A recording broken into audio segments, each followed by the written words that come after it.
Hey, so I am just heading down to the barn here from the house. You can see the house in the background. So we're just heading down to the barn. I can see Dan down there. He's Jimmy rigged this watering system. We ended up with frozen pipes in our outdoor our faucets. They're supposed to be frost free, but apparently not, so they froze. So we had to create some kind of watering system that is kind of creative. So let's go check that out.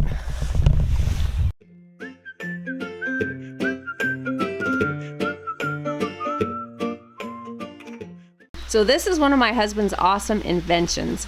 We ended up having some frozen pipes this winter and couldn't water. So he just got these two big drums. What kind of drums are these, hon? Oil drums. Just old oil drums, and he welded on these faucets onto here, and he fills them up with the one hose that worked off of the house and then fills up the water tanks. And it works really awesomely. So this is Smudge, and this is her new calf, and that calf is actually half Jersey, little heifer calf, who's a little bit wild. And we've actually just had to dry off our Jersey, who's back there. That's Daisy. We've just had to dry her off. So we are out of milk, and this beautiful cow is just freshened. So Dan's been working on friendling her up with some grain, and he's actually was able to pet her the other day. Aw, look at her. That's Smudge. On the other side of her face, she has a smudge mark. Oh, look at that. Wow, that's a lot better. You couldn't even get close to her a couple of days ago. Oh, we're going to go get some grain for her and see.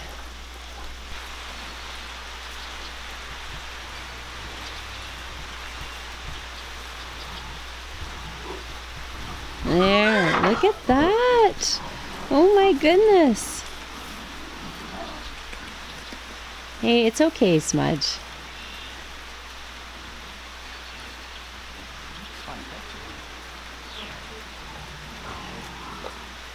Oh, there we go. Look at you go, Farmer Dan. We do have a stanchion, a large stanchion that, woohoo, that will put her in. For milking, but we don't want her to be afraid, so we want to get her to the point where she's friendlied up first. Daisy's starting to get pretty old. She is 9 years old, and we're not sure. We'll see how she does this year, but she does get milk fever, which is unfortunate. So we'll see how she does with this calf. We might retire her this year. She did give us a gorgeous heifer calf, Buttercup, last year. Oh, there we go.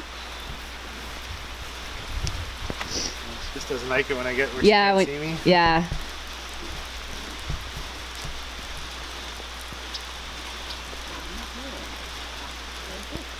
There's you go, Nut Smudge. Wow. That's way better. Even than yesterday. Wow. That's amazing. Well, she's completely familiar with us. She was born on our property, so she knows us really well. And then there's Daisy, who's just like basically a big puppy. Is she on your foot? Ooh. Doesn't seem to do. Oh, look at that. She's letting actually. She's still a little dumpy, but just got to get to the point where we're rubbing her udder and stuff. If you can get to the point of rubbing her udder. Whoa, be careful, you have a cow between your legs there. Honey, he can put his head up and take you out.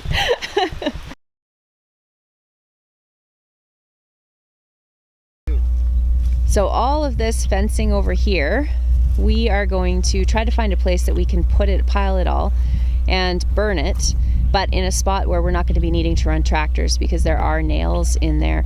There's not a lot of wood there that's reusable for us, so we'll salvage what we can, but everything else we are going to burn. So that's what our mission is right now. It's just, are you thinking that we maybe just do it over there? Just in that spot? I don't know. It's not really a spot that we need, except you wanted to make a pass through here for the tractors from that hay field to this one. Yeah, but I was kind of thinking like maybe over in this corner. Oh yeah, I see. Like up against all the shrubs there. Where all these big hummocks are. Oh, you can't actually even drive on them. That's right. Yeah. So this is another one of the challenges of converting land, making usable land on this property, is we have about 20 acres here that's all, I always want to call it lummocks. Anyway, they're called hummocks, just big bumps that in the summertime dry out and become like rock solid, so you can't really do much with them. So Dan actually took a tractor with a plow out here and started to turn this over. So it goes all the way over there. And we obviously want to convert this into hay, because the more hayland we can get, the better off we are and the less we have to order in hay from other places.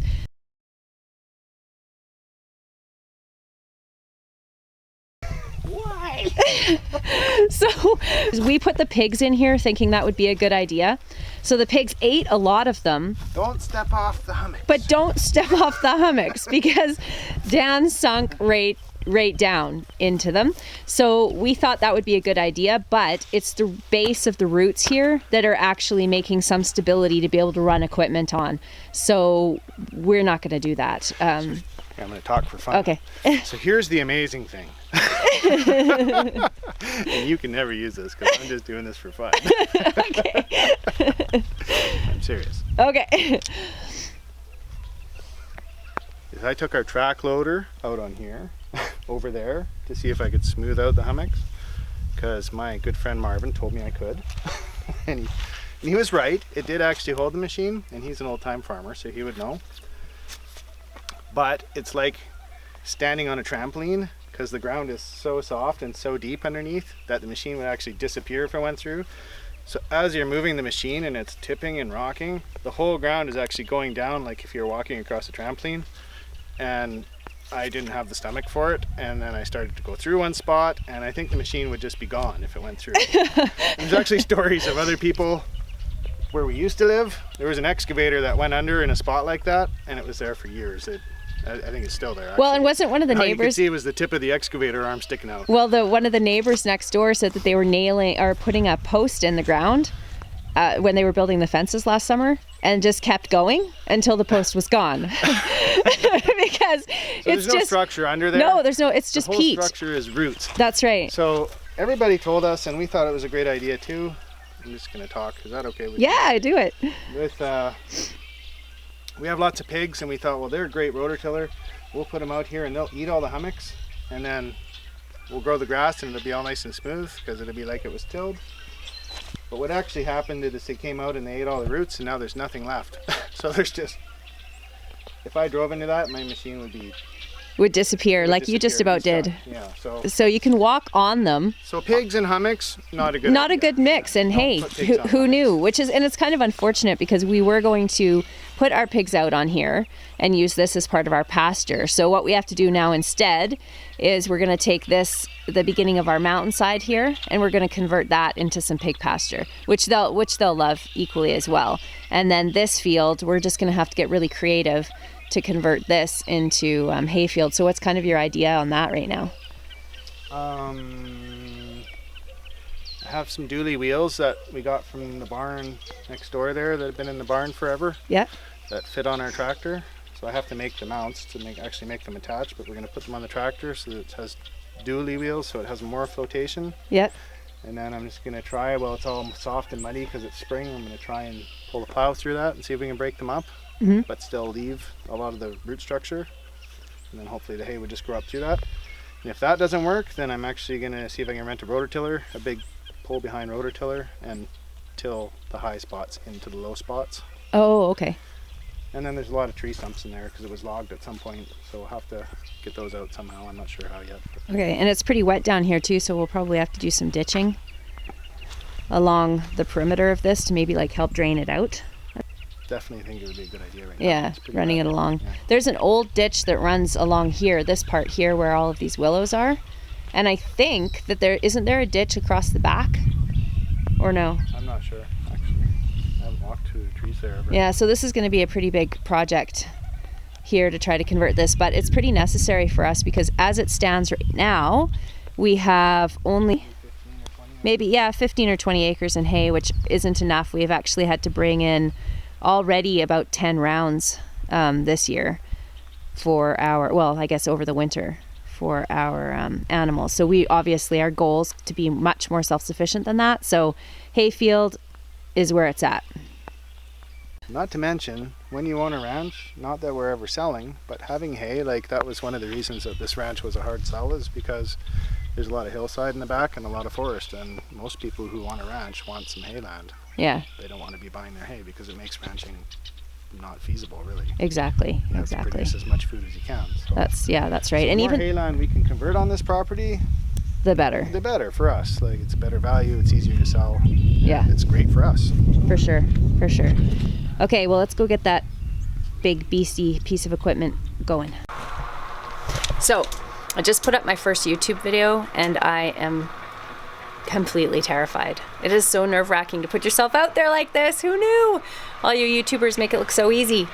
Anyways, I'm heading back out to the field. You can hear Dan actually here, if we go over here,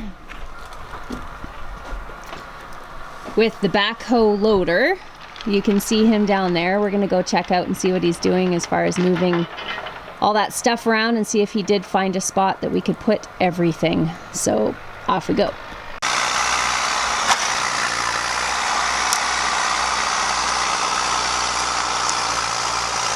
Dan has been out here for about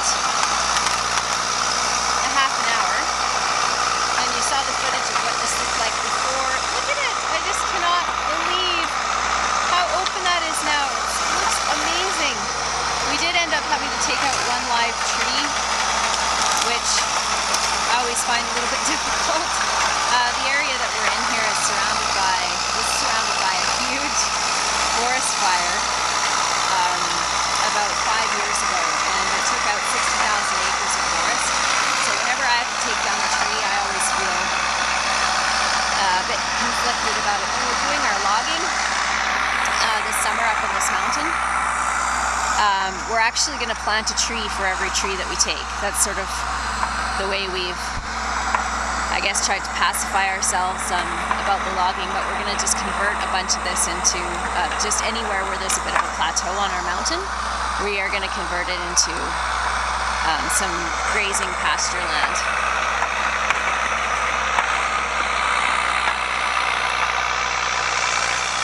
I just love how open this looks. So you can see in the background there is the rest of or is the other half of our hayfield. So to be able to have this open area between the two is going to make haying so much easier. At least in theory, we believe so, because then we could just run the equipment down. Let's go see what. Maybe get Ben to cut this up. Sure. Firewood. Sure. Do you want me to go grab them now? I'm gonna go in for lunch pretty quick, and I think we'll just ask Ben to cut this all up and stack it. Okay. Rather than, because it's pretty big. And there's actually a fair bit of wood in there that we can use for firewood. Yeah, a lot of that's pretty rotten. Yeah, I guess that's true. This is amazing. Look at how open this looks. I love it. It's so much better. It's so much better. And I really can respect the power of that machine. That's crazy. Yeah. Like, you just did this in less than half an hour. It's fun. It's the first sort of real job that machine's done. It's great. Hopefully it doesn't break. Yeah. Hey there, so thanks for watching, and if you like this video, please hit that like button down below and subscribe for more videos from us. And remember, comment. Thanks a lot, guys. Bye.